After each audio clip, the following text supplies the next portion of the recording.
today I wanted to focus on a strange section of the beginning of Magid, when everybody still has energy and is excited to read the Haggadah.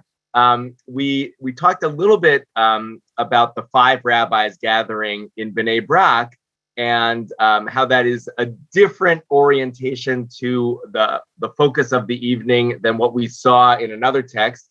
In the other text, Rabban Gamliel and the sages stay up all night discussing the laws of Pesach, Hilchot of Pesach. But in the story that we have in our Haggadah, it's 5 sages who are staying up all night doing the story of Pesach. So after we mention the 5 sages, we see that Rebbe Elazar ben Azariah, who's the center sage, the center chacham in that list of 5, maybe contrasting with Rabban Gamliel and his focus on the laws of Pesach. We get the following statement from Rebbe Elazar ben Azariah, who is talking about when we're supposed to mention the going out of Egypt. And this is actually just a straight up lift, a quote from the Mishnah in Brachot, which has nothing to do with Pesach per se. It's about the blessings that you recite after Shema, and what you're supposed to include in the content there. So at night, you're supposed to say the Shema, and after you say the Shema, there's a blessing that actually finishes, "Blessed are you, God, who redeemed Israel." And what the Mishnah is telling us is that you need to mention the going out of Egypt in that blessing. Mazkirin Yetziat Mitzrayim Balelot. You should mention the going out of Egypt at night and not just during the day, which seems to be understood by everybody. But this is sort of like a new idea that the Mishnah says. And the reason that it's a new idea is because it's not totally obvious to everybody that you're supposed to mention the going out of Egypt at night. And so we have to learn it out from a verse. And that's the verse that Ben Zoma is going to play out for us. So Rabbi Elazar ben Azariah is the one who starts off by saying, it's as if I'm 70 years old. And I never quite understood that one should mention the Exodus, the going out of Egypt, at night, until I heard the following midrash from Ben Zoma. So we have this drasha of Ben Zoma that Rabbi Elazar ben Azariah is introducing. And this whole reference to him being about or as if I was 70 years old might also reference that day when he took over the Beit Midrash from Rabban Gamliel, which sort of gets to that question of, are these stories in tension with the original stories that Rabban Gamliel would stay up all night learning the halachot of Pesach? Okay, but basically we've now shifted our focus from Rebbe Elazar ben Azariah to Ben Zoma, an earlier sage. And the learning that Ben Zoma is going to teach us is, how do I know that I'm supposed to mention Mitzrayim, the Exodus from Egypt at night? Because it says in the verse, L'man tizkor yom tzidcha me'eretz Mitzrayim kol yemei chayecha, in order to remember the day of going out of the land of Egypt, all the days of your life. And if you remember from the Haggadah, we know this drasha that the word all seems to be extra. It could have said yemei chayecha, the days of your life. Kol Yemei Chayecha must come to teach us something new. So what Ben Zoma understands from that extra word is Yemei Chayecha are the days and Kol Yemei Chayecha are the nights. So the kol, the extra word, comes to include the nights, and that's how we know, according to Ben Zoma, that we're supposed to mention the going out of Egypt at night. Okay, so that is one opinion, but then we get this response to Ben Zoma from the sages, the Chachamim Omrim, but the sages, the majority, everybody else says, no, that's not what kol means. Yemei Chayecha is ha'olam hazeh, is the current world, and kol Yemei Chayecha is la'avi limot HaMashiach, or in some texts, le'olam haba, the days of the coming of the Messiah, i.e. the future time that we're not in. Okay, so just notice here at this moment, this is where the Haggadah ends the quote. This is the quote in the Mishnah. But we're going to see the story continues. But at this moment, just to understand, these are mutually exclusive opinions. In other words, Ben Zoma does not think that we will be mentioning the story of Egypt at a future time in the future world. And the sages do not think that we're supposed to mention going out of Egypt at night. Okay, so in other words, it's a debate. It's not they're mutually exclusive positions here. But in the Haggadah, we just kind of move on, after stating this, and we're on to the 4 sons. But the text where this is taken from, at least one of the texts where this is taken from, actually continues the conversation.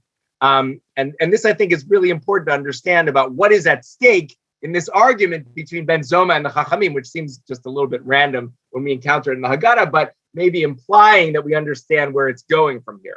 So Ben Zoma responds to the position of the sages directly, and he says, are we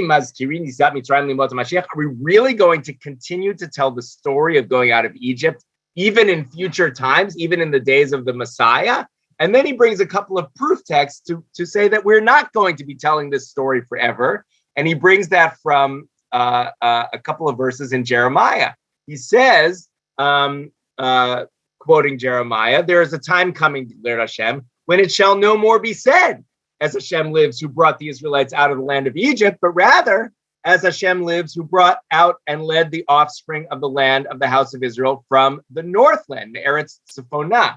Okay, so there is a time, says Jeremiah, in which the old story of God redeeming us from Egypt actually will be replaced by the new story in which God will redeem us from the northlands, right? And Jeremiah is living at that time of destruction and exile, where the Jewish people are not exiled into Egypt, but rather exiled into the north. And it seems like there's going to be a return that we're going to focus on from that exile and leave aside the story of coming out of Egypt. Okay, so that is the position of Ben Zoma. Ben Zoma is saying, when he says the word kol means at night, he means, and that indicates that this is a story that ends. It has an end time. It's not an eternal story. It's one that is told for a certain period, and then a later period, something else replaces it, and that's going to be the new story of God redeeming us. Okay, that's the position of Ben Zoma. But then and he's got a pretty good proof text, by the way. It just seems like explicit in the book of Jeremiah that is exactly what's going to happen. God will no longer be known as the God who took us out of Egypt, but rather the God who took us out of our current exile. Okay, that's the position of Ben Zoma, which again, Rabbi Zar ben Azariah is supporting, it seems like. But then the sages actually come back from this seemingly difficult place in their argument, where Ben Zoma has a direct proof text that proves his point. And the sages say as follows. They say, no, you've got it wrong, Ben Zoma. It's not that the Exodus will be uprooted from its place. It's not that we're never going to tell the story of the Exodus anymore. Rather, it'll be that the going out of Egypt will be in addition to the story of our redemption from the current exile. It's true, the current exile will be the essence, Malchuyot Ikar, and Yetziat Mitzrayim will be Tefillah. Yetziat Mitzrayim will move down to secondary, but it's always part of the story that we're telling. It never goes away. And that is a very different approach than Ben Zoma. Ben Zoma says the story going out of Egypt was a moment in time. It's a historical moment. It will be replaced by the next historical moment. And the sages are saying, no, it actually never gets replaced. Yes, it does lower in status, but it never gets fully replaced. And we can tell both stories at once. And again, on the theme of this is the night of telling lots of stories, the Chachamim, the sages, the majority opinion is totally comfortable telling a bunch of stories in addition to going out of Egypt, but no story sort of gets left by the road.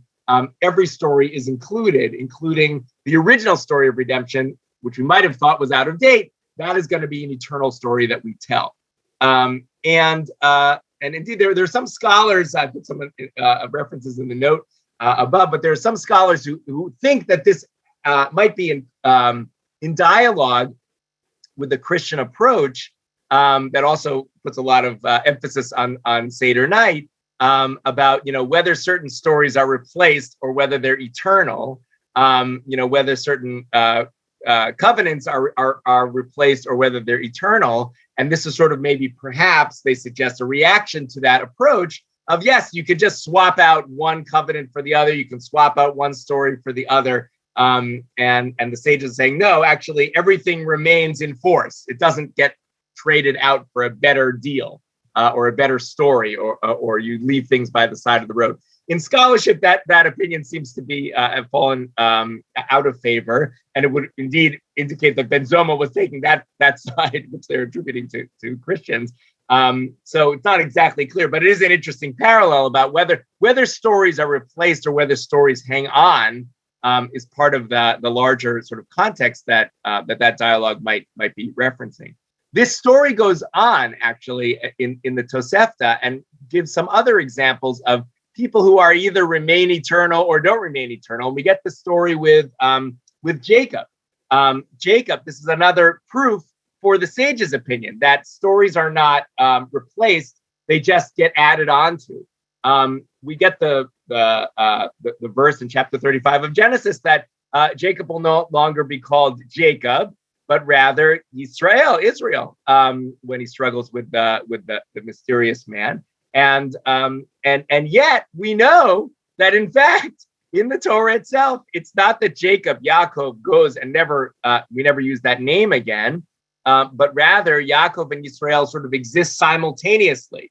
Sometimes he's referred to as Yaakov, sometimes he's referred to as Israel. And this is just sort of as another example of the sage's opinion. It's not that the name Yaakov was removed from him completely. Rather, it's in addition to the name Israel. Israel is the main name. Israel is Ikar, Yaakov Tefillah, and Yaakov is secondary. But Yaakov doesn't forever disappear. And in that way, this story remains something that we hold both of them together.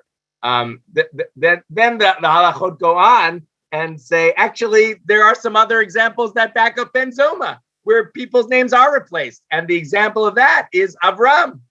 In Avram's name, Abram, we used to call Avram, Av La'aram, the father of the people of Aram, which is interesting for our Amio Beit Avi. That was Abraham's sort of area of focus, was just the nation of Aram, where he comes from. But now when he gets the extra hey in his name, he's Av L'Kol Ha'olam Kulo, he's Av Hamon Goyim, Av the father of many nations and not limited to one nation. And indeed, we are not allowed to call Abraham anymore. There's no return back to his old name. So actually, in contrast to Jacob, who we call both Jacob and Israel, Avram becomes Abraham, and that's the end. It's over, which is sort of a support of Ben Zoma's position, in which stories get replaced, and we get the same with Sarah, moving from Sarai to Sarah. So what you see here is sort of a fundamental question about stories, about our own personal stories and about our national story. Are stories things that get replaced and we don't tell the old stories anymore? Or are stories things that we collect and we continue to tell even as we add new stories to them? Obviously, the Haggadah's position ends up being one in which you collect more stories. You bring them all together and you keep telling them over and over again. But that is the debate that is happening with Ben Zoma and the sages.